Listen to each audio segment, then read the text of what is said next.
Amani and Salamu, peace and greetings all. I'm here today for our poetic pause for the week. On Thursday, I talked about the youth, and today I would like to dedicate this poem to the youth.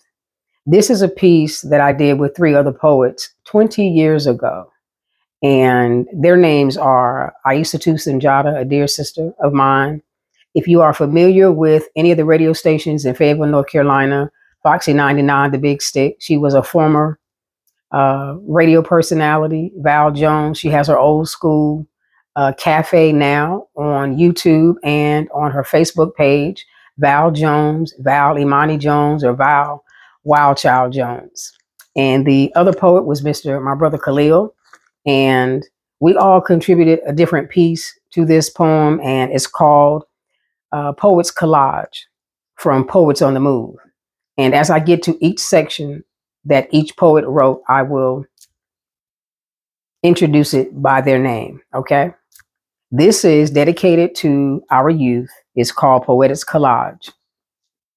Aissatou speaks. We declare war, sending soldiers to fight on foreign soil. Now faded yellow ribbons wrapped around time spent by warriors who now dawn frustration, dreaming of home. Each passing day dims patriotic sentiment, while we wake up praying, relearn caution, watch our backs, listening to the latest terrorist alert while combing hair, brushing teeth.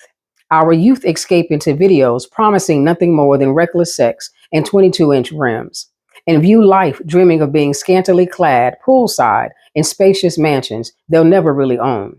These are the times defining us, while the third eye prepares to take its last breath. Imani speaks. Why do we claim to seek the light, yet choose to deny what we really see and feel? Like the Matrix, too many take the blue pill and would rather dream themselves to death, leaving the work and worry of reality to someone else, sacrificing spirit and spirituality for ego-driven religions, which keep us singing and dancing and praying to the Lord, opening up our wallets and paying to the Lord, or equivalent thereof. If only we would pay attention.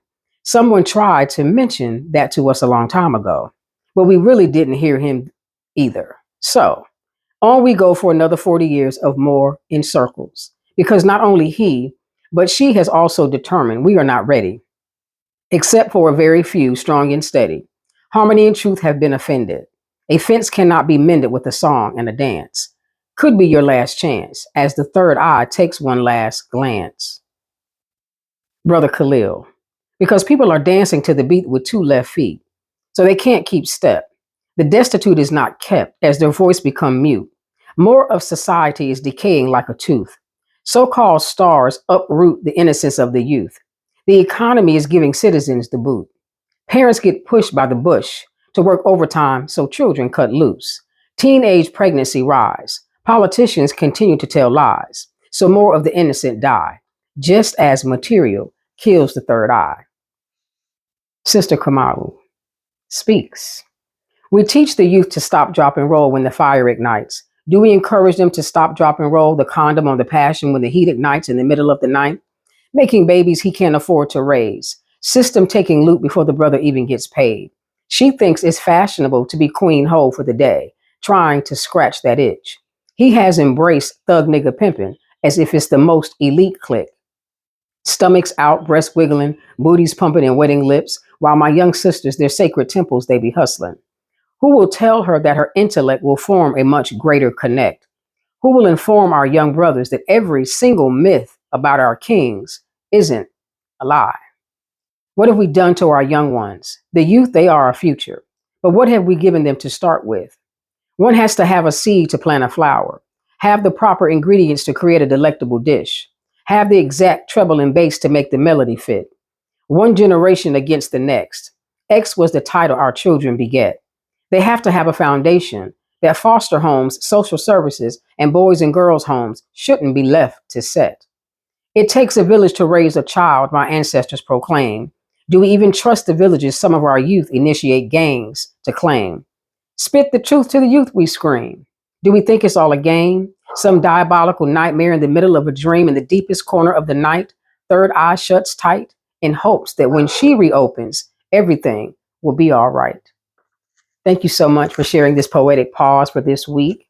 I thank you for stopping by my page. Hope there was something that was said that resonates with you. I want you to be that teacher, that mentor, that big sister, that parent, or that aunt to a child that you didn't have, for a teenager that you didn't have, or to that young adult that's trying to navigate their way in life. Thank you so much. Be great, be beautiful because you are. Most of all, be grateful and just simply be you. Thank you. Peace.